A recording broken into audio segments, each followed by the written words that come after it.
Viewers, আমরা যারা Windows operating system use করা অভ্যস্ত, আমরা প্রায় সময় একটা জিনিস ফেস করি, সেটা হলো স্ক্রিন রেকর্ডার, যেটা আমরা থার্ড পার্টি ব্যবহার করে থাকি। কিন্তু আপনারা জানেন কিনা বলতে পারবো না যে আমাদের এই উইন্ডোজ অপারেটিং সিস্টেমের সাথে একটা বিল্ট ইন একটা রেকর্ডিং অ্যাপস থাকে, যেটাকে আমরা গেম বার বলি।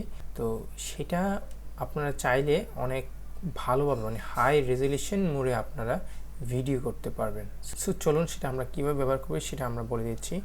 আপনাকে সিস্টেমটা অ্যানাবল করার জন্য, সাপোজ ধরেন আমি একটা ওয়েবসাইট ঢুকতেছি, আমরা এই স্ক্রিনটাই রেকর্ড করব। তাহলে আমরা কিবোর্ড থেকে উইন্ডোজ এবং অল্ট একসাথে চেপে আমরা আরে একসাথে প্রেস করব।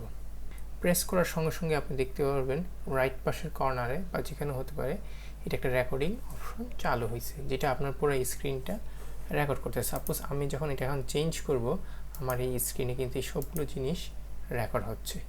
তো আমি এখন এটা রেকর্ডটা অফ করে দিচ্ছি। অফ করার পর দেখতেছেন এখানে একটা অপশন দেখাচ্ছে press Windows plus G for game bar. এখন আমি যদি এটা উইন্ডোজ প্লাস জি বারে চাপি, দেখেন এইখানে শো মাই ক্যাপচার নামে একটা অপশন আছে। এখানে আপনি দেখতে পারবেন এই যে রেকর্ডটা, যেমন আমি এখন এই মুহূর্তে এই জিনিসটা রেকর্ড করছি। সো রেকর্ডটা দেখেন এখানে স্টোর করা আছে, এই যে আমি চেঞ্জ করছি এটা স্টোর হয়েছে। তো এটা একটা ইজিয়েস্ট মেথড আপনার উইন্ডোজ অপারেটিং সিস্টেমে আপনার হাই রেজ যে ভিডিও আপনারা রেকর্ড করতে চান সেটা আপনারা চাইলে এটা দিয়ে করতে পারবেন।